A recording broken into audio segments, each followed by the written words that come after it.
আসসালামু আলাইকুম। আমি ডাক্তার রিক্তা পারভীন, হোমিওপ্যাথি এবং আয়ুর্বেদিক চিকিৎসক, প্রভাষক হিসাবে কর্মরত আছি Magura homeopathy medical college and hospital. আমি আজকে একটা গুরুত্বপূর্ণ যৌন মেডিকেল টিপস নিয়ে কথা বলবো।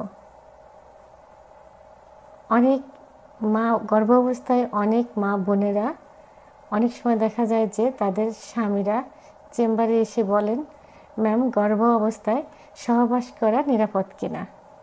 সাধারণত বাচ্চা মায়ের গর্ভে 9 মাস 10 দিন থেকে থাকে। এই সময়টাকে 3টি স্টেজে ভাগ করা হয়। প্রথম 3 মাস, মাঝের 3 মাস এবং শেষের 3 মাস। প্রথম 3 মাস অত্যন্ত গুরুত্বপূর্ণ একটা মাস, কারণ এই সময় রক্তের চাপ থাকে, যেটা ধীরে ধীরে বাচ্চার আকার ধারণ করে। তো এই সময়টাতে বাচ্চা অ্যাবর্শন হয়ে যাওয়ার ঝুঁকি থাকে এবং ইনফেকশন হওয়ার সম্ভাবনা থাকে। এই সময় স্বামী সহবাস করলে বাচ্চার যে কোনো সময় অ্যাবর্শন হয়ে যেতে পারে। তাই এই 3 মাস সহবাস করা অত্যন্ত ঝুঁকিপূর্ণ এবং সহবাস না করাই উচিত। মাঝের 3 মাস সাবধানতার সাথে সহবাস করলে মা এবং বাচ্চার ক্ষতি হবার সম্ভাবনা খুবই কম থাকে।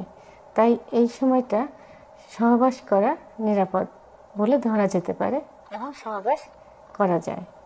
শেষের 3 মাস অত্যন্ত ঝুঁকিপূর্ণ একটা মাস, কারণ এই মাসে অনেক সময় দেখা যায় যে বাচ্চা 7-8 মাসে ডেলিভারি হয়ে যায়।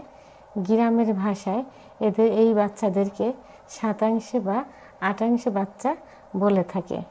এই মাসে সহবাস করলে গর্ভবতীর গর্ভের পানি ভেঙে যেয়ে অলিগোহাইড্রোনিয়ামস বা পানি শূন্যতা হয়ে যেতে পারে। অনেক সময় দেখা যায় প্রিম্যাচিউর রাপচার মেমব্রেন হয়ে বাচ্চা সময়ের আগেই ডেলিভারি হয়ে যায়। এজন্য আমরা প্রথম 3 মাস এবং শেষের 3 মাস সাবধানতার সাথে সহবাস করতে বলি বা সহবাস করা থেকে বিরত থাকতে বলি। তো বন্ধুরা, প্রথম 3 মাস এবং শেষের 3 মাস সহবাস করা থেকে বিরত থাকবেন এবং মাঝের 3 মাস সাবধানতা অবলম্বন করে সহবাস করতে পারেন। আমার ভিডিওটি সম্পর্কে কোনো মতামত থাকলে কমেন্টসের মাধ্যমে জানিয়ে দিবেন এবং ভালো লাগলে লাইক, কমেন্ট, সাবস্ক্রাইব করে আমার সঙ্গে থাকুন। আল্লাহ হাফেজ।